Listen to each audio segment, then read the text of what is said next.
Se a gente fosse falar hoje, a dólar a 6, e aí todo mundo começa a ficar com aquele medo, se eu invisto ou não invisto, se eu dolarizo ou não dolarizo, se eu abro ou não abro uma conta global, o que você podia trazer para as pessoas exatamente sobre para onde ir? No início do ano eu postei um vídeo na internet, não sei se é para quem me acompanha aí no Instagram, eu dei alguns motivos porque eu acreditava que o dólar chegaria a R$7. Muita gente criticou, mandou mensagem, meu Deus, o que é isso? Eu falei, bom, eu vou colocar aqui algumas situações do tempo que eu tenho de mercado financeiro. Comentei das dificuldades que a gente tinha antes de operar no mercado internacional. Hoje não tem mais. Acho que esse é um dos grandes pontos, ou seja, democratizou o acesso ao mercado internacional, né? Segundo, plataformas crescendo, fintechs surgindo, facilitando esse dia a dia. Então você tem uma facilidade de tirar reais da economia brasileira e transformar isso no mercado internacional. Então menos dólares aqui, mandando mais para fora, obviamente o preço vai aumentar. Esse é um dos pontos. O outro, tu tem a questão até que o Davi falou aqui, que são das finanças descentralizadas, né? Hoje tem 14 milhões de CPFs no Brasil que operam criptoativos e tem 2 que operam na Bolsa Brasileira. E aí quando a gente olha para frente, né, e fala, pô, qual que é a tendência? Quando criaram R$1, você tinha paridade, era 1 para 1 de dólar. $1, R$1, era 1 para 1. Hoje está em 6, a gente está falando em 30 anos de plano real. Quando você projeta isso para os próximos 5, 10 anos, a tendência é muito clara. Estatisticamente, mostra que cada vez mais há uma tendência de crescimento da moeda americana, da moeda do euro. De manhã eu estava atendendo um cliente, ele foi lá começar a comprar dólar. Em janeiro eu quero levar eu, a mulher, a sogra e 3 filhos para Disney. Ele fez uma conta rápida, alguma coisa de 10 dias de viagem entre Miami e Orlando, R$100 mil, 3 pessoas. Particularmente eu acho que quando a pessoa para fazer essa conta como um todo, independente do status social dela e tudo, ela diz, R$100 mil ainda faz muita coisa aqui no Brasil. Da antiga caderneta de poupança até a possibilidade de você ter uma conta global e investir o seu dinheiro em qualquer lugar que você queira. Segundo dados do Banco Central, entre 2022 e 2023, houve um aumento em 12,5% do investimento fora do nosso país, chegando a números de 230 bilhões. Então você que quer construir um patrimônio lá fora ou enviar o seu filho para fazer um high school ou universidade em outro país, você não pode perder o Jeff Podcast, que eu vou conversar com pessoas que são especialistas nessa área.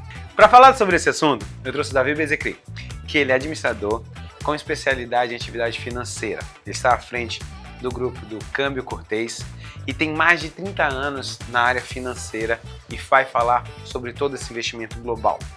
E junto com ele na bancada, eu trouxe o Dean Taide, que é economista e trabalha também com planejamento financeiro. No Hospital Checkup você tem tudo em um só lugar. Você vai ter atendimento clínico, você tem exames, você tem centro cirúrgico, tem qualquer coisa que você precise. Mas o mais importante é a humanização da equipe de enfermagem e de médico que vai te atender. Graco Viagens. A grande diferença é que o Graco ele viaja o mundo todo. Então se você precisa de um roteiro personalizado, é só falar com ele.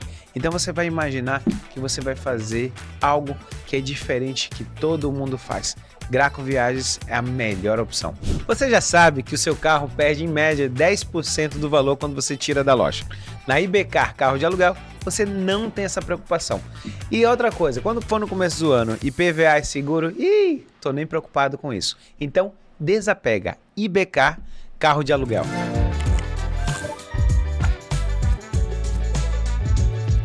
Então, vamos lá. Dean, a gente sabe que no Brasil a gente já tem vários tipos de investimento, mas a minha pergunta é assim, quais são as vantagens da gente já fazer investimento no exterior? Um dos primeiros pontos é exatamente você diversificar o seu capital em moeda forte. Aqui no Brasil a gente tem um mercado inflacionário, a nossa moeda vai se desvalorizando a cada ano. Então, quando você tem a oportunidade de dolarizar o seu capital e começar a fazer investimentos no exterior, seja euro, seja dólar, em moeda forte, você se protege não só do risco Brasil, que é o que a gente já corre aqui diariamente nos nossos negócios, no nosso dia a dia, mas também consegue proteger e criar uma reserva financeira em moedas fortes, né? Então, esse é um dos grandes pilares do grandes atrativos você ter dólar na sua carteira. Enquanto que o real é uma moeda que tem 30 anos de mercado, o dólar tem mais de 200. Aí você já vê a força do que é ter uma dolarização patrimonial. Ô, Davi, mas toda vez que o Dean fala muito em dolarização, você estava até falando aqui antes da gente começar, o que significa realmente a dolarização? É um pareamento? O que é? Me explica aí. A dolarização, na verdade, ela funciona como um pareamento, né? Você ter um determinado item que hoje custaria $1 ou R$6, você tem as duas opções de compra, né, no caso das múltiplas moedas, né? Então você tem como fazer o pareamento. É mais ou menos quando a gente vai para a Argentina, que você pode pagar principalmente quando a gente vai, acho que Bariloche, se eu lembro que você pode pagar em dólar, em peso, é louco, até real. Tem lugar que o cara aceita as três. Só que isso aí acaba provocando muitas vezes, né, em muitas economias que optaram por essa dolarização, você cria um segundo mercado, o mercado paralelo, né? Então, em alguns momentos, até inclusive no Brasil, nós tivemos aí um dólar comercial metade do valor do dólar paralelo. Então, os importadores, eles traziam uma mercadoria dolarizada e vendiam pelo dobro do preço que do caso do custo do dólar, para poder encobrir todos os impostos, encargos e tudo, né? Isso já foi num passado aí distante. Mas a economia realmente dolarizada, o que a gente chama é exatamente isso, você criar um paralelo para ter uma referência. Vamos colocar assim como referência, né? Dan, eu vejo que existe a classe média alta, nossa, a gente só via isso, o pessoal que era classe A+, mas a gente começou a ver a classe média, média alta, começar a tentar o dolarizar, o popular que a gente fala, diferente do que o Davi estava falando, que é o real, e fazer investimentos, jogar dinheiro lá para fora. Como é que a gente faz, para quem não está familiarizado, né? O que se faz necessário no passo a passo para fazer esse investimento em moeda estrangeira? Eu acho que tem uma objeção aí, né, que muita gente pensa, né, Davi, que dolarizar, investir fora é coisa de rico, né? No passado era quem tinha mais acesso a esse tipo de negócio. Hoje, as plataformas mudaram muito, né? O mundo se transformou. Você tem fintechs, você tem as contas globais que a gente falou agora há pouco aqui, que tu consegue fazer uma remessa como se fosse um Pix, né? Tu pega o teu celular, tu faz um Pix para tua conta internacional e tu dolarizou. E são operações que, eventualmente, a partir de $100, você já consegue fazer esses movimentos, né? E o passo a passo é o bem básico. Hoje tu entrou na internet, procurou uma plataforma que já tenha isso, né? E hoje a maioria, até os grandes bancos, entraram nesse mercado, viram que houve um crescimento das fintechs, das empresas que operam com esse tipo de operação cambial, começaram a se associar para não perder mercado e crescer com isso. Então, assim, hoje o mercado ele se democratizou, né? A partir de $100 tu já consegue fazer um movimento. E quando tu chega nesse processo, né? Poxa, baixei uma corretora, ou enfim, me associei a uma Western Union, por exemplo, né? Que o Davi aqui opera isso, você consegue ter acesso a esse mercado, né? E tem uma coisa muito interessante, né? Que tem um movimento crescente, né? Que a gente tem visto, a viabilidade das viagens internacionais, né? Hoje em dia, a gente já até está um pouco perdido, você já não sabe se as viagens nacionais estão tão caras ou as internacionais estão realmente mais em conta pelo volume, inclusive, de oferta de voos, né? Mas, por exemplo, na nossa situação região norte, onde a gente está aqui em Manaus, você tem voos para Bogotá mais em conta do que muitas vezes para Belém, que está 1h50 de voo daqui, né? Isso sem contar Porto Velho, que são viagens caríssimas dentro do Brasil, né? Quer dizer, na região norte, muitas vezes você atravessar para alguns pontos, né, como Colômbia, Panamá, que tem praias maravilhosas, tem lugares maravilhosos de turismo. E o que eu tenho visto que as pessoas têm feito é exatamente uma programação. Ele abre a conta global dele lá com $100 lá com a gente, ele vai colocando lá um X lá todo mês, vai acumulando. Quando você vê, você já tem um substancial para uma viagem em dólar, quer dizer, sem sofrer oscilação durante o período do acúmulo, e isso tem facilitado muito, tem viabilizado muito as viagens internacionais, e também uma programação diferente que tem surgido, que é a questão dos estudos fora, né? Hoje em dia, eu quero mandar meu filho fazer um curso de 3 meses fora, você tem condições hoje de programar com antecedência essa captação do recurso, né? para 6 meses, 1 ano que foi, e conseguir mandar teu filho para fazer um summer camp, alguma coisa fora com a viabilidade econômica de uma classe média. Eu queria dizer assim, isso era uma coisa assim, muito fora da realidade para a grande massa. Hoje em dia, as pessoas hoje investem nisso. Não, exatamente. E você estava falando um passo que foi interessante, não sei para o resto do Brasil, mas quem estiver assistindo a gente que é de Manaus, o voo da gente Manaus-Miami era mais barato do que a gente para o Nordeste. Ponto. Então, assim, foi uma época que a gente aproveitou muito. E quase o mesmo tempo ali de quase mesmo. Se você for pensar, São Paulo era melhor ir para Miami. O voo... Mas a gente, nós vimos que houve uma mudança do IOF. Então, quando a gente pega ali na época da Dilma, eu acho que foi no segundo mandato dela, onde a gente teve uma disparada desse IOF, que ele começou a inviabilizar essa nossa mudança. O que mudou ali naquele momento? Na verdade, esse comportamento, puxando um pouco antes do que aconteceu com a Dilma, né?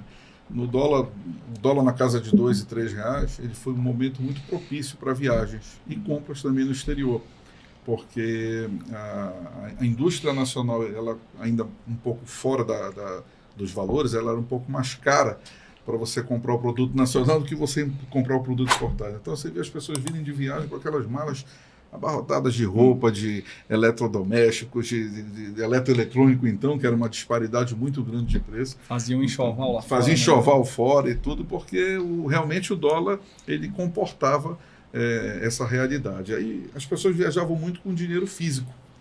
E aí veio a questão dos cartões de crédito internacionais, que ganharam muita força com isso. E aí o brasileiro se endividava, porque você não tem o parcelamento lá fora. Diferente de você chegar aqui numa loja no Brasil, você parcela de 6, 8 vezes sem juros. O estabelecimento também recebe de 6, 8 vezes sem juros, mas você tem a flexibilidade de, ao invés de comprar 1.000, comprar 6.000, porque está fazendo de 6 vezes, aproveitando a viagem. Lá fora não, você comprava com o cartão e parcelava a fatura quando chegava aqui. E em determinado momento, no segundo governo da Dilma, eles aumentaram de 0,38 para 6,38 o IOF do cartão de crédito. E isso realmente feriu muito a capacidade de compra. E ao mesmo tempo o dólar já estava se deslocando lá da casa dos 3 para mais, aí para 4 e pouco. E aí foi um momento muito negativo para a questão de viagens, de cursos e tudo. E até mesmo, acredito, que de investimentos.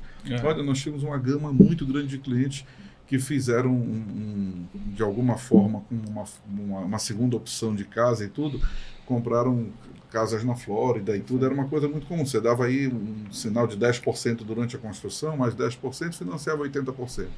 Então você imagina com dólar aí, vamos falar em números aí abstratos, aí uma casa em Orlando na faixa de $300 mil, você já tinha uma boa casa, uma entrada de 60 mil. $1 de 3 eram R$180 mil. Eu me lembro bem que os clientes comparavam muito. Sim. Isso assim, era uma sala comercial que você trocava pela entrada de uma casa e você fazia aquele financiamento, né? E deixava para aluguel e tudo. Sim, era comum o investimento. Eu estou dizendo assim, é uma forma de investimento de médio prazo que se usou muito aqui o brasileiro tirou muito proveito disso. Mas, assim, o dólar foi subindo, as prestações foram ficando caras, né? E, ao mesmo tempo, as taxas de financiamento lá fora ficaram mais caras. Entendeu? Hoje você está falando aí uma diferença entre Estados Unidos e Europa, para a gente comparar. Na Europa você tem taxa de financiamento aí imobiliário de 2,80% a 3% ao ano. Nos Estados Unidos já nasce entre 7% e 8%.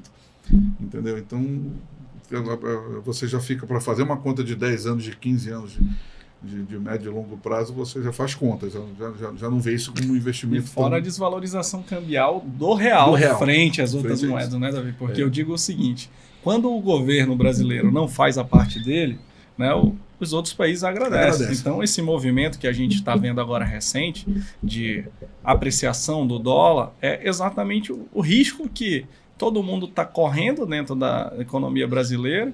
Você viu uma fuga de capital muito grande. A gente, Davi, assim, na operação ali do dia a dia, né, dentro da mesa de operações, nesse momento que você falava aí de dólar 2 a 3, a gente começou a ter acesso a alguns movimentos, alguns investimentos lá fora, né, algumas offshores, enfim, fazendo algumas estruturas internacionais.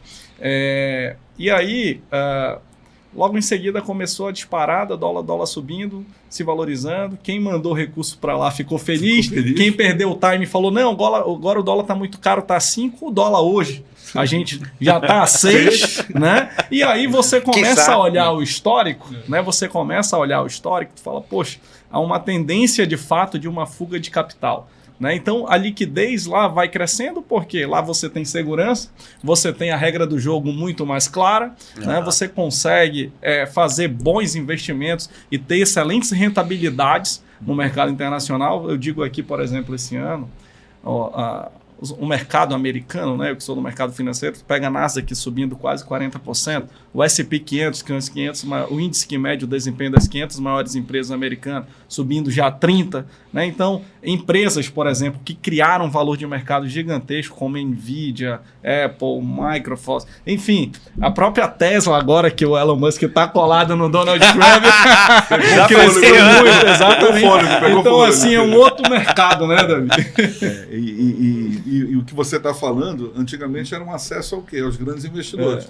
Hoje em dia é muito comum você ver nas pequenas plataformas, né, o cara pegar 3, 4, 5 mil reais e começar a fazer a simulação de comprar ações em algum outro ponto e tudo. Também existe um segundo mercado crescente aí, que é o mercado das criptomoedas, que está pegando uma fatiazinha desse mercado. E eu, particularmente, acredito que no curto prazo a gente vai estar aí com plataformas de pagamento até para o dia a dia, na padaria. Você vai estar aí com um trabalho muito forte com as criptomoedas. Porque a descentralização da economia, ela vem muito desse enfraquecimento da própria economia. A gente vive hoje uma economia fraca. Né? A gente está vivendo aqui um Amazonas, a gente até comentou, a diferença que você vê hoje, a pungência que o Pará está recebendo de recursos, porque o Amazonas está recebendo, é uma diferença muito grande. Você vê alguns estados aí, você anda no Nordeste, é um canteiro de obra. É São Paulo, onde você olha, tem grua. Né? E infelizmente aqui no Amazonas, o pessoal bate palma quando tem um lançamento de um prédio. Aí o pessoal vai lançar tal coisa, entendeu? Uma cidade com 2 milhões e 200 mil habitantes. É muito perigoso, né, o que a gente está vivendo. E isso também vem muito do reflexo do quê? Da falta de fôlego do distrito. O distrito parou de jogar riqueza. Né? A gente vive muito ilhado aqui no Amazonas, a gente tem que ver o que está acontecendo aqui dentro do Amazonas. Eu acho interessante até quando a gente se conheceu no almoço, que estava com o Jorge Ayub, e o Jorge falando exatamente sobre isso. O que é mais comum hoje em dia aqui em Manaus? Ele me convidou, infelizmente eu não consegui. As pessoas estão comprando muitos estúdios em São Paulo, que é o que dá com pau, porque São Paulo é uma cidade que tem gente chegando todo dia, e os investimentos em continuar comprando casas e imóveis nos Estados Unidos, porque você tem uma solidez. Né? Exatamente. Tem essa questão da solidez é importante, mas o exemplo que você tomou aí do mercado de São Paulo. Né? O mercado de São Paulo é tomador, o que levanta constrói, o que constrói vende, e assim vai. Mas é um mercado que, para os nossos números, e você como economista deve enxergar muito isso, né, o cara pensa 2 vezes antes de colocar, você tem, sei lá, uma folga aí de 10 mil reais, colocar um número maior, você tem 100 mil reais aqui disponíveis. E aí você tem a opção de colocar isso no fundo seguro. Né? Vamos colocar aqui para trabalhar com CDI. E aí você coloca aquilo num fundo seguro, e depois de 12 meses, dos teus 100 mil reais, você vai ter talvez 112 mil, né? Aquele produto que há 12 meses atrás custava 100 mil reais, ele agora está 130. Entendeu? Então, essa falta de alcance econômico é que está machucando muito, e principalmente a construção civil. Hoje em dia você vê o Manaus está falando entre 12 e 14 mil reais aí o metro quadrado de lançamento de imobiliário, e você tem prédios com 5 anos, que é relativamente novo, com uma construção pela metade do preço. Tem bastante coisa oferecendo no mercado aí. Dean, eu quero dar um passo atrás, até o Davi trouxe isso aqui. A gente sabe que muitas pessoas, quando está ali na classe média alta, já tem uma visibilidade dos filhos de fazer uma faculdade fora, de fazer um high school. As pessoas que estão pensando nisso, o que você dá de dica para elas? Qual o passo a passo se você está pensando ali na frente? Porque às vezes meu filho está com 15, a Juju com 13, a Juju com 10, mas o meu pensamento é exatamente esse, poxa, fazer eles fazerem alguma coisa lá fora. O que você diria para mim que seria interessante de como já planejar? Acho que o grande ponto é esse, é começar um planejamento financeiro prévio para evitar algumas situações aqui que a gente falou, principalmente da desvalorização do real, né? E também do custo de um estudo fora do Brasil. Por exemplo, você vai cotar uma faculdade nos Estados Unidos, por exemplo, o teu custo anual, lá você mede o custo anual, dependendo do curso e qual é a faculdade também, ela vai custar ali entre 20 e 70 mil dólares. Até mais um pouco. Pois é. Anual, mais, anual. Não, dependendo da faculdade. Pois é, dependendo da faculdade, da localização e o curso, você tem entre 20 e 70 mil dólares ano, mais o custo de alimentação, estadia, que vai, vamos colocar aí também entre 10 e 20 mil dólares ano, né? Eu posso até te atualizar um pouco nesse número, que eu tenho uma gama muito grande de clientes que têm filhos estudando fora, né? Nos últimos 2 anos, o que a gente tem visto, né, as universidades estão entre 50 e até 110 mil dólares por ano, e uma média de 2 mil dólares de manutenção mensal.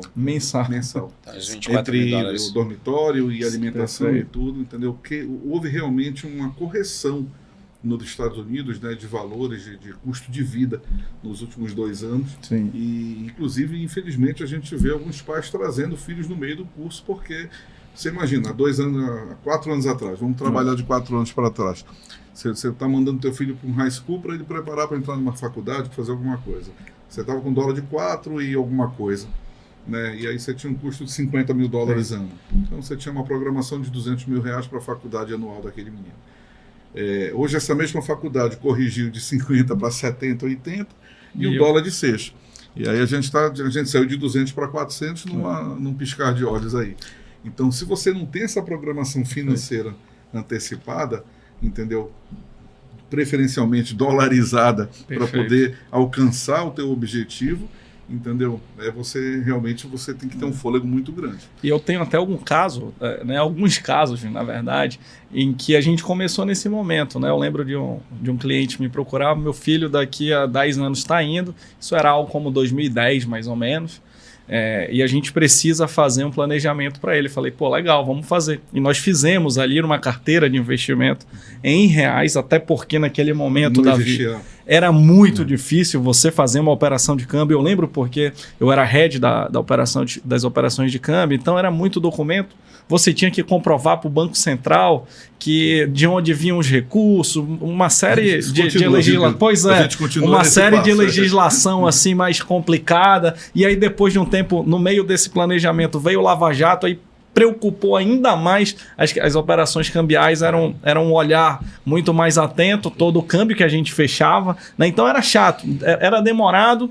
E aí você teve isso, o dólar de 2 estava em torno de 4. O custo se aumentou muito na faculdade. Dólar. E aí, o custo de vida nos Estados Unidos aumentou. Exato. Era uma faculdade que não era nem uma faculdade, era na Geórgia, se eu não me engano, não era nenhuma faculdade Harvard, etc., né?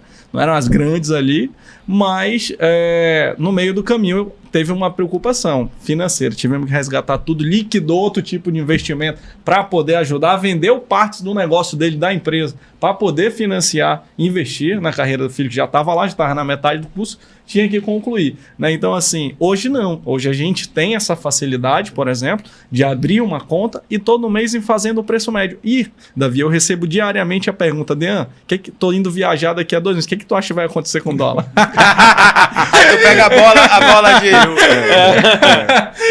Eu tenho dito para meus clientes, eu recebo uma centena de ligações por dia sobre essa questão. Vou viajar daqui a uma semana, daqui a um mês, tem que pagar a faculdade, aquele compromisso, aquela prestação da casa que eu tô... O que é que você acha que vai acontecer? Aí eu sempre acho graça pelo cliente e digo, olha, assim, realmente eu não consigo responder. Não consigo te responder, porque é um absurdo a gente não ter uma noção, né?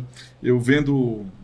Quando deu essa explosão aí, no curto prazo, aí, saiu de 5,70, 5,60, 5,70 para R$6, chegou em 6,10, 6,15. E aí a gente vai buscar o material antigo, né? O que é que aconteceu? Em que momento alguém falou que isso podia acontecer? E ninguém falou. Não teve nenhum grande economista de nenhuma posição de grandes bancos, diretores de mesa que a gente opera, todo mundo acreditava assim, que o real estava muito bem acomodado do dólar de 5 alguma coisa, tinha uma correção para o final do ano até 5,40, só acho que era isso que os economistas estavam botando alguma coisa, e ninguém sabia em que momento a gente estava perdendo a mão. Aí você começa a ler, e a mídia ela é muito cruel com quem não é do mercado, né? Você imagina um profissional liberal, um médico, um advogado, alguma pessoa que não está no nosso dia a dia, que não está acompanhando o centavo do dia a dia nem nada, né? Ele vai para a mídia, ele vai ler e vai buscar uma informação. E onde é que está essa informação? Aí os caras dizem, porque a culpa não é do nosso governo, a culpa é porque está tendo uma guerra na Ucrânia. Então, pode ser que a médio e longo prazo a gente tenha algum reflexo, mas a guerra já tem mais de 2 anos e não foi isso que aconteceu agora. A guerra no Oriente Médio, entendeu? Também o Oriente Médio não desestabilizou o petróleo, não aconteceu nada que pudesse impactar em algum ativo para mexer e tudo, que na verdade a gente vem com uma repressão que o mercado estava segurando aí de um dólar mais baixo forçadamente, entendeu? Em algum momento transbordou. E na minha pouca leitura é que eu consigo entender que houve uma correção e o pior de tudo, né, que a gente está falando de $1 a R$6 aí e o mercado acomodou. O mercado não gritou, como a gente diz, né? Exatamente. Isso é muito perigoso, por quê? Porque eu acho que agora vai precificar. A gente vai ter uma nova realidade aí E aí não só isso, Davi, por exemplo, né? Você pega também algumas carteiras que a gente veio dolarizando já há algum tempo e isso mais forte, principalmente pós-eleição. Né? Depois da eleição, esse movimento começou. Hoje o Brasil, a gente sabe que o Brasil é polarizado, né? Entre direita e esquerda. Então teve uma turma muito entendendo, quero dolarizar tudo, mandar tudo lá para fora. E a gente sabe que não é assim, né? Tem um certo limite ali para você fazer. Mas quem fez esse movimento, quem aproveitou esse momento ali de dólar 4,80, R$5, né? Teve um time muito positivo, preciso, né? E eu confesso assim, olhando esse ano, por exemplo, né? Os clientes que se sentiram confortáveis e montaram posição fora foram exatamente os que conseguiram ganhar dinheiro. Só da desvalorização do real, o dólar está valorizando esse ano 20%. E eu estou falando do dólar comercial, 20% de janeiro para cá, né? Então só aí já foi 20%. Mais as outras rentabilidades que eu comentei aqui agora há pouco, que a gente teve dentro do mercado. Então eu falo que... E aí quando você começa a comparar, né, Jeff? E aí eu... que vivo no mercado financeiro desde 2010 e hoje acompanho um pouco mais de perto o mercado americano, você começa, quando você bate o olho na tela, você começa a ter uma visão da dinâmica, de como é que são as coisas. E aí tu começa a estudar lá, o que eu tenho de oportunidades aqui dentro desse mercado e o que eu tenho aqui nesse brasileiro. Começa a ver que a gente é algo muito pequeno. Né? O volume, as oportunidades que a gente tem, grandes negócios crescendo. Posso contar um case aqui, isso já da parte de investimento, acho que foi em torno de junho ou julho. Não sei se vocês lembram que teve um dia que tudo parou, a aviação parou no mundo, os bancos pararam de funcionar porque teve uma atualização da Microsoft que não comunicou com uma empresa chamada CrowdStrike. Eu tinha comprado o CrowdStrike para alguns clientes início do ano. Por quê? Porque são setores que a gente não tem no Brasil. Eu falei, se a gente está indo para o mercado internacional, a gente precisa diversificar no que não tem aqui. Sim. Cibersegurança, a gente tem aqui no Brasil? Não tem. Falei, cara, fui pesquisar a cibersegurança, encontrei essa empresa, comecei a comprar. No dia que paralisou tudo, ela caiu, sei lá, como uns 20% mais ou menos. E aí eu falei, agora vamos aumentar, porque... Não, mas está caindo. Falei, cara, se a empresa tem o poder de parar a aviação, de parar funcionar... Bancos... É porque é um negócio poderoso. Se ela caiu, ela vai voltar. Você pode ver agora, pode sair já dando 40% de rentabilidade para alguns clientes, mais os 20% que eu comentei da valorização do dólar. Então, essa é a magia, Jeff, respondendo a tua pergunta de dolarizar capital, de proteger patrimônio e surfar grandes setores e movimentos que a gente não tem aqui no Brasil. Você sabe que hoje de manhã aconteceu uma coisa interessante, a gente estava falando sobre a questão de viagens e tudo, né? E o complementando aquele raciocínio, né? As pessoas viajavam com X dólar efetivo, cash na mão, aí depois migraram muito para os cartões de crédito, depois isso se tornou um pouco de cada. Aí as pessoas que têm viagens frequentes começaram a entender a facilidade de ter conta lá fora. Você chega em qualquer banco americano e tudo, você precisa de um endereço e o teu passaporte, um X dólar, 100 dólares para abrir a conta. Você não tem mais dificuldade. E as pessoas começaram a fazer o quê? Ao invés de comprar a moeda, viajar com a moeda e tudo, começaram a abrir conta fora e eles mandam, a gente faz a remessa para o cliente, uma operação chamada disponibilidade. E a disponibilidade o que é? Você está mandando do Jeff para o Jeff. Então vai sair do teu CPF aqui para uma conta que seja tua, declarada no teu imposto de renda aqui no Brasil, que esteja a posição lá fora, isso em qualquer país. E aí a gente percebe que as pessoas com isso se familiarizaram muito mais com o mercado americano, com o mercado europeu. Por quê? Porque o fato de você, simples fato, você ter uma conta corrente naquele país, te faz sentir mais parte daquilo. Você é menos turista, você é mais parte daquilo. E aí você começa a perceber que as pessoas se familiarizam também com alguns costumes de compra, e também perde um pouco aquela compulsão de sabe Deus, quando eu vou voltar aqui eu vou levar logo tudo que tiver pela frente, entendeu? Claro. E aí muda o comportamento, isso é muito interessante. E essa mudança de comportamento, né, a gente sempre discute muito entre as questões dos limites, né? Você imagina, hoje você chega na loja conosco, você pode comprar anualmente até R$250 mil sem fazer a declaração. Você pode comprar em qualquer moeda até. Só que os limites, eles estão de R$60 mil por mês, subdividido em até $3 mil por dia da moeda corrente que você esteja comprando. Aí são as subdivisões de compra. Aí então você pode, tanto me diz, então, entre moeda corrente durante o mês que eu vou fazer a viagem, eu posso comprar R$60 mil, que corresponde mais ou menos a $10 mil. Só que a cota de entrada no país continua em $1.000. Aí e aí, como é que fecha essa conta, né? Então tem muita coisa aí, e tem uma coisa que é mais delicada ainda, que a gente sempre comenta com os clientes e tudo, para tomarem cuidado, é que às vezes o cara vai e consegue comprar 7, 8, 10 mil dólares, o exemplo, para levar em efetivo, entendeu? Existe uma legislação no Brasil, você, nas áreas portuárias e tudo, você tem um limite de R$10 mil que você pode estar aportando em espécie sem declarar, COAF. Então, ou seja, a Receita Federal te libera um limite, o COAF te diz que você não tem esse limite todo. Você tem que saber como. E aí é muito comum, em alguns casos, clientes que são abordados em aeroporto e tudo. Você está viajando para onde, você está levando quanto, e às vezes a pessoa pega de surpresa. E Davi, hoje tem até lugares que nem aceita mais moeda em espécie lá fora, né? Muito lugar. Por questão de segurança também, porque aí não tem questão de roubo nem nada, né? E a questão de que muitos países, principalmente na Europa, eles estão diminuindo a emissão de moeda cédula. Né? Então isso daí também está migrando muito para as pessoas usarem os cartões de débito e crédito. Os cartões pré-pagos, a gente vende muito cartão pré-pago, e que é um produto também que é interessante, o que é a questão do hábito. Né? No Brasil a gente tem muito pouco hábito do troco. Então você chegou aqui num restaurante, fez um lanche lá e comeu alguma coisa, tudo deu R$94, já com a gorjeta e tudo. Naturalmente você vai deixar os R$100 e dificilmente você vai pegar um troco lá. E a gente está falando de 6% do valor. Quando a gente passa por uma moeda forte, isso, né, você vê que numa viagem de uma programação familiar de $10 mil, 6% são $600, você já comprou um monte de coisa.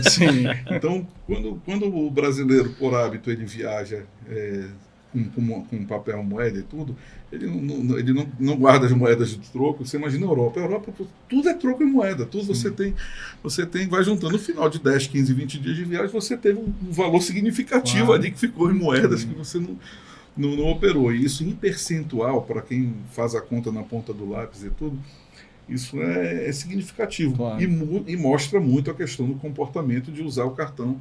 Por quê? Porque o cartão você deu €93,17, você passou no débito aquilo e ficou fidedigno os €93,17. Você falou, eu vi uma mudança muito grande.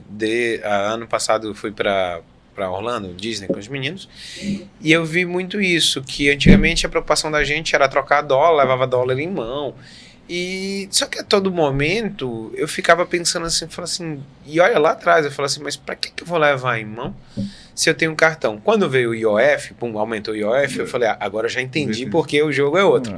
Mas hoje em dia, vamos dizer, não faço merchan porque não estou recebendo nada de banco, mas assim, você abre conta em banco e você pode fazer as contas globais. Então assim, eu tinha cartão em moeda em dólar, em euro. Se eu viajou para os Estados Unidos, eu joguei dinheiro todo lá, dolarizou tudo direitinho, chega lá, vai passando o cartão, você não tem mais essa preocupação. E eu vi uma dificuldade, até hoje em dia nos Estados Unidos, na realidade, de eles darem troco. Porque a minha esposa, filha de árabe, ela gosta de ir com a dinheirinha na mão. O efetivo. E o efetivo, e a gente via dificuldade, principalmente porque quando você troca aqui, você compra aqui, você pagava dólar, sei lá, $100. E aí chegava lá, o cara, pô, pra passar o troco, o cara falou assim, pô, você não tem cartão? E aí eu olhava pra ela assim, eu falei, pô... Mas o mercado provoca a emissão de menos dinheiro vivo, E assim, se torna um costume. Na verdade, você passa a ter um hábito de usar menos o dinheiro vivo. Né? E tem muitos lugares que você já não paga em dinheiro. Não adianta levar o dinheiro que não aceita mesmo. Entendeu? E é interessante, é um comportamento diferente do mercado. Você estava falando da questão da DIS, sabe do que ele interrompeu. Ontem, de manhã, eu estava atendendo um cliente, ele foi lá, começar a comprar dólar, em janeiro eu quero levar eu, a mulher, a sogra e 3 filhos para a Disney. E aí, algum tempo ele não ia e tudo, começou a checar preço dessas coisas. Né? Então, a entrada no parque lá em Orlando está $130 mais ou menos, né, por pessoa. Quer dizer, 5 dias de parque já dá $800 por pessoa. Eu preciso de $5.000 só de parque aqui. Aí, pô, a R$6 já são R$30 mil de parque. Ainda tem o estacionamento, ainda tem o que a criançada consome lá dentro do parque e tudo. Aí o aluguel da casa, ele fez uma conta rápida, alguma coisa de 10 dias de viagem entre Miami e Orlando, R$100 mil, 6 pessoas. Entendeu? Eu, particularmente, eu acho que quando a pessoa para fazer essa conta como um todo, independente do status social dela e tudo, ela diz, R$100 mil ainda faz muita coisa aqui no Brasil. Sim. Entendeu? Se tornou novamente um passeio. Agora, Davi, eu vou entrar numa brincadeira. Outro dia estava conversando com amigos exatamente sobre isso, porque você conseguiu ter uma passagem mais barata. A gente tem um voo direto. Facilidade bacana. De aluguel de carro. Beleza. Carro, a última vez meu filho com 12 anos já estava naquela, a gente foi alugar um carro grande, sabe, aquela coisa toda, porque ele estava vibrando. Mas assim, quando a gente vai bater sobre a conta geral, é isso aí. Você vai falar, não, mas a passagem para Fortaleza está mais cara. Cara, mas eu não gasto 60, 80 mil em Fortaleza. Não mesmo. O Beach Park é caro, mas não... Porque a brincadeira foi exatamente essa. 4 pessoas a gente gastou ali, eu acho que é uma média de uns R$60 mil. Para você... porque você... Ele falou em 6 pessoas aqui. E olha para quem está nos assistindo, e olha que assim, no parque você pode entrar com comida. Então eu ia com mochila, pô, tinha água, tinha sanduíche. Cara, mas chega uma hora que acabou tudo e você tem que comer, você tem que almoçar e a molecada lá e você fala assim, cara, não tem jeito. E aí esquece, porque toda vez que você ficar multiplicando lá vezes 5, vezes 5, vezes 5, você não brinca, agora é 6. Você tá entendendo? Eu lembro que a gente foi no Planet Hollywood pra jantar um dia e aí quando você vai bater o olho lá, você fala, pô, porque se você sai daquela brincadeira do turista, que é mais barata, a comida e tal, cara, você vai fazer a conta assim, pô, eu já vou deixar aqui R$600. Por refeição. Isso aí, entendeu? E nada, eu vou falar agora, e não é, e a hora do brasileiro falou assim, pô, não tô nem comendo uma lagosta, eu não tô nem comendo camarão, é carne, pô, é carne. Exatamente, Você tem hoje em dia uma viagem, e algumas coisas interessantes acontecem, por exemplo, a Europa, em alguns pontos, tão assim, assustadores os valores para brasileiro, mas em alguns lugares como Portugal, até a Espanha, entendeu? Você tem realmente um turismo muito, muito mais atrativo, muito mais em conta do que hoje em alguns outros lugares da América do Norte e tudo. Recentemente tive a oportunidade de estar em Portugal e tudo, e ver lá que você tem assim, um bom prato de regional, bacalhau, essas coisas, entre 18, 20 euros, 25 euros. Quer dizer, um casal ainda na faixa de 50 euros, você come bem, coisa que nos Estados Unidos com 50 dólares você já não faz, não vai para lugar nenhum. Entendeu? A vida no americano ficou realmente mais cara. Eu acho que eles estão entendendo isso, dando valor mais para isso, né? Para a questão do dinheiro deles estar valendo mais. E o americano ele é alavancado, ele vive alavancado. Todo americano ele está devendo, entendeu? Ele está se devendo alguma coisa. Rapaz, o cara tem a hipoteca natural, você financiar a sua casa é normal. Quando a casa dá uma valorizada, ele já refinancia a parte que já deu a margem. Já joga, isso mesmo.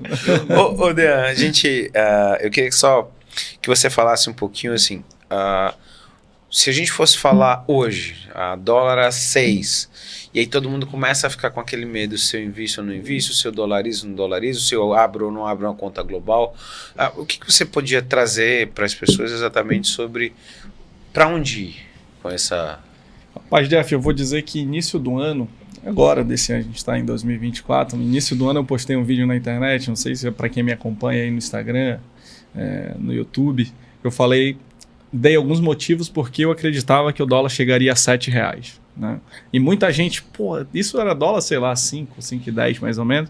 Muita gente criticou, mandou mensagem, meu Deus, o que é isso? Eu falei, bom, eu vou colocar aqui algumas situações do tempo que eu tenho de mercado financeiro, né? Comentei das dificuldades que a gente tinha antes de operar no mercado internacional. Hoje não tem mais. Acho que esse é um dos grandes pontos, ou seja, democratizou o acesso ao mercado internacional, né? Segundo, plataformas crescendo, fintechs surgindo, facilitando esse dia a dia. Então você tem uma facilidade de tirar reais da economia brasileira e transformar isso no mercado internacional. Então menos dólares aqui, mandando mais para fora, obviamente o preço vai aumentar. Esse é um dos pontos. O outro, tu tem a questão até que o Davi falou aqui, que são das finanças descentralizadas, né? Então você tem hoje cripto. Para te ter uma ideia, hoje dentro assim como estatística, hoje tem 14 milhões de CPFs no Brasil que operam criptoativos e tem 2 que operam na Bolsa Brasileira. Ou seja, 2 milhões de pessoas que operam CPFs cadastrados dentro da B3 e 14 no mercado de cripto. Tu fala, pô, o que é isso? Não é? Dean, um mercado que não é regulamentado, de fato, não é. Mas chegou, cresceu e ganhou. Exatamente. Ganhou espaço e aí os números são esses, né? Então, esse é um outro fator, porque, mais uma vez, tu tira recurso daqui e transforma isso, né, em criptomoedas. Então, esse é um dos outros fatores. E aí, quando a gente olha para frente, né, e fala, pô, qual que é a tendência? Quando criaram R$1, você tinha paridade, era 1 para 1 de dólar. Né? $1, R$1, era 1 para 1. Hoje está em 6, a gente está falando em 30 anos de plano real. Né? Quando você projeta isso para os próximos 5, 10 anos, a tendência é muito clara. Estatisticamente, mostra que cada vez mais há uma tendência de crescimento da moeda americana, da moeda do euro, da libra. Eu lembro que eu cheguei a fazer algumas compras ainda em pounds. Um amigo mora na Inglaterra e eu gosto de música, guitarra, eu queria comprar uma guitarra e na época eu mandei reais para lá para ele comprar uma Fender para mim, enfim. Eu paguei, eu acho que na libra era algo como R$2, R$2,70, mais ou menos isso. Hoje é 7, 8 já, tá batendo 8. Então assim, você vê um negócio, uma tendência da gente ficando para trás e aí fala, pô, Dean, se eu vou comprar dólar agora que tá R$6, fala, daqui a 2 anos talvez a conversa seja, eu deveria ter comprado naquela época. E Davi, para quem é uma conta global? É para o cara que vive nos Estados Unidos, é o cara que gosta de viajar? Desmistifica. Na verdade, a conta global, ela veio muito mais, na minha visão, né, como um resultado do não carregar o dinheiro efetivo, entendeu? E também de você ter a oportunidade de uma programação de uma forma mais democrática. Né? E aí, quem é realmente o usuário da conta global? A conta global é aquela pessoa que ele não tem uma posição por frequência ou por volume, alguma coisa, para ter uma conta num outro país, uma conta efetiva no outro país, para ele poder mandar como disponibilidade. Ele prefere ter aqui dentro do CPF dele uma conta que ele possa fazer essa programação em moeda estrangeira, seja dólar, seja euro, né? E aí é uma pessoa que faz uma programação de viagem, ou então, como a gente já usou o caso dessa programação de um estudo fora, um curso que vai fazer e tudo. Então você tem essa necessidade da conta global. E qual é a grande vantagem dela em cima do cartão de crédito ou do cartão pré-pago? É a diferença de IOF. O IOF Custo, mesmo né? é o custo. Mesmo com a diminuição do IOF que houve nos últimos anos, a gente saiu de 0,38 para 6,38. Hoje nós estamos com 4,38 para essa moeda. Aí você ainda tem o spread do banco, que é natural, né? E aí você tem algumas contas de paridade, algumas coisas aí que vão te custar alguma coisa aí com 7%, 8%. Isso num bom banco, né? E aí o teu custo de uma conta global ele fica em torno de 1,5% do spread e 1,1% do IOF. Então você tem realmente uma diferença grande na questão da compra. Agora, a praticidade eu acho que é o melhor ponto disso, entendeu? Você imagina que você tem a tua conta em real num banco X, um banco normal, nacional aqui. Quando você abre uma conta global, essa instituição que você se acoplou, você passa a ter uma conta corrente também em reais, que é a conta de conversão. Então você faz um Pix aí da tua conta do teu banco nacional aqui, para essa conta faz o Pix e naturalmente ele já te disponibiliza em reais, e o Pix é questão de segundos, né? Qual é a posição que você quer comprar? É dólar, é euro, é uma cripto, alguma coisa, tem algumas plataformas que já estão fazendo isso, né? Isso tudo em fração de segundos com o aplicativo na mão. E 24/7, né, Davi? É 24 horas, 7 dias. Olha, é impressionante. Tem clientes, você imagina que tinha cliente que antes ligava pra gente no sufoco aí um final de semana, no meio da viagem, apareceu uma oportunidade de comprar alguma coisa, eu quero carregar meu cartão. Aí eu não tenho mesa, eu não tenho como carregar o teu cartão. Quer dizer, eu posso até tentar carregar, mas só vai disponibilizar na segunda-feira de manhã. E com a conta global, não. O Pix funciona 24/7, ele faz sábado de madrugada, ele está lá. E eu ia falar, não precisa nem te ligar mais. Não precisa me ligar. Graças a Deus. Pessoal, chegamos no final do Jeff Podcast. Eu acho assim, aqui essa conversa, a gente sempre pensa em dolarização, sempre pensa em classe média alta. Vocês viram que não. Você que está no dia a dia, você que já quer fazer um investimento, você que tem uma viagem programada, e para mim foi maravilhoso a última viagem, exatamente isso. Estou viajando agora no meio do ano, minha irmã está morando na Holanda, a gente vai viajar também.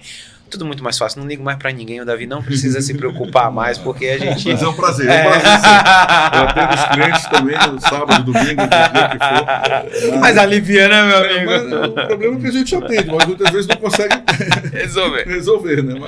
Então, turma, pega esse episódio aqui, encaminha para os seus amigos que quem quer fazer viagem ou que sabe aquele amigo que já conversou com você sobre investimento, sobre conta global, abra. Se você tem viagem programada, abra logo, já começa os primeiros passos, vai fazer toda a diferença na hora que você entrar no seu avião e não tiver problema nenhum. Então, um grande abraço, até o próximo Jeff Podcast.